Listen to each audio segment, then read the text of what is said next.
the best way to present yourself is to stand up forthrightly and to stretch out, and to occupy some space, and you make yourself sort of vulnerable by doing that because you open up the front of your body, right? But it's a sign of confidence, and that way people are most likely to give you the benefit of the doubt. And that's a good way to start regulating your mood. But not only does it directly regulate your mood to stand up, because it's so tightly associated, like postural flexion is associated with serotonin and emotional regulation, but also because if you straighten up and you present yourself in that manner, then other people are more likely to take you seriously. And that means they'll start treating you as if you're a number 1 lobster instead of a number 10 lobster. And that's another way that you can at least give yourself the bloody benefit of the doubt, right? And confront the world in a courageous manner. And that's a really good way of figuring out how to establish yourself in multiple competence hierarchies, because one of the general rules of thumb about how to be successful is to confront things that frighten you forthrightly and with courage. And that's kind of a universal strategy for success. So that's rule number 1. Rule number 2 is treat yourself like you're someone that you care about. And that's a deeper chapter, I would say. Like, chapter 1 is kind of comical, but it's also got this serious scientific end, for example, and it's practical, like most of the rules are. See, I read this piece of work by Jung a long while back, and it was a meditation on the injunction to treat your neighbor as you would like to be treated, something like that. And what Jung pointed out, which I really liked, was that wasn't an injunction to be nice to other people.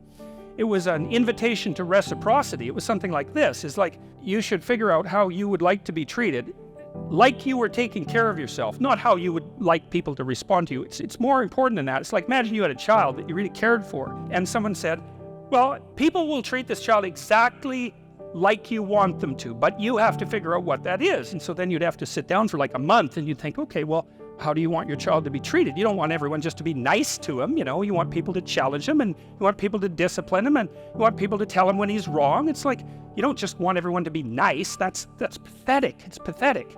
There's no challenge in that.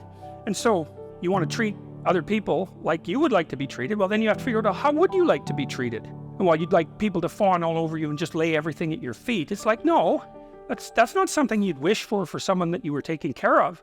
And then there's an additional problem, which is it's often the case that people will treat other people better than they treat themselves. If you have a dog and you take him to a vet and the vet gives you the prescription medicine, you'll go buy the medicine and you will give it to the dog and you will do it properly. But if you go yourself to a doctor and you get a prescription, there's a 30% chance you won't even pick up the medication. And if you do, there's a 50% chance that you won't administer it to yourself properly. And so I really thought about that. When I first came across that statistic, it was another one of those little facts. I thought, what the hell's up with that? It's like, you'll do it for your dog, so obviously you'll do it for something you care about, and you're conscientious enough so you'll actually do it. So like, why wouldn't you do it for you? Your dog likes you, and even your dog would rather that you did, but you don't. And it's actually one of the reasons that modern medicine doesn't work nearly as well as it could, because people just don't take their medication.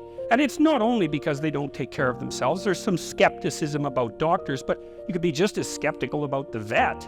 So it's a deep meditation, I would say. And it's what I've done with these rules is they're very simple rules, and they're kind of comical and tongue-in-cheek in some ways. But what I've tried to do is like pull them apart and show what's underneath them, and to go down as deep as I possibly can. And in rule 2, it's a bit of a meditation on why people don't like themselves very much. And I think there's 2 reasons really, and one is that we're fragile and damageable and imperfect in multiple dimensions all the time, and that often just gets worse. Lots of things get worse as you get old, for example. So it's not necessarily that easy for a self-conscious being who's extraordinarily aware of his or her own fragility, but not just fragility, foolishness and errors. Like, you know yourself better than anyone else knows you, and you might have a certain amount of dislike for someone because of something they did, but you know everything you did. Jesus, that's a drag, man. You have to carry that along behind. It's like, really, I did that, And then, so there's that. It's like you're weak and kind of useless and prone to temptation.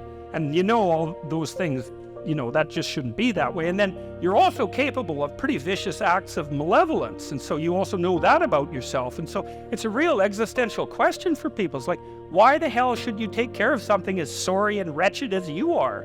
first of all, yes, you're pretty useless and terrible, but so is everyone else, and that's actually an existential problem, right?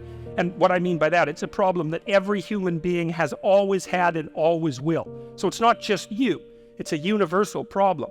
And there's an answer to that, and one of them is to, love the sinner but hate the sin. It's something like that, is that despite the fact that you're not all that you could be, the proper attitude to have towards yourself is the attitude that you would have towards someone that you genuinely cared for, and that it's incumbent on you to act as if you genuinely care for yourself, just like you would act towards someone that you actually cared about, some other person. And so it's a reversal in some sense of the golden rule, right? And it's a discussion of why that's necessary. And also, more than that, it's a discussion of why you have a moral obligation to do that.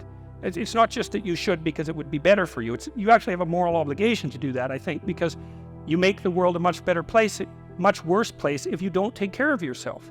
So you should bloody well take care of yourself, because it's partly because you have something valuable to bring into the world. That's the thing about being an individual. It's the thing that Western civilization has always recognized, that as an individual, you have a light that you have to bring into the world, and that if you don't bring it into the world is a dimmer place, and that's a bad thing, because when the world is a dim place, it can get very, very, very dark. And so it's necessary, not just so that you feel better, and not just so that you're a number one lobster, none of those things. You need to take care of yourself because you're in the best position to do that, and it's necessary for you to take care of yourself. Despite the fact that we're mortal and vulnerable and self-conscious and capable, not only capable of doing terrible things, but actually do them. Despite all that, you still have that responsibility.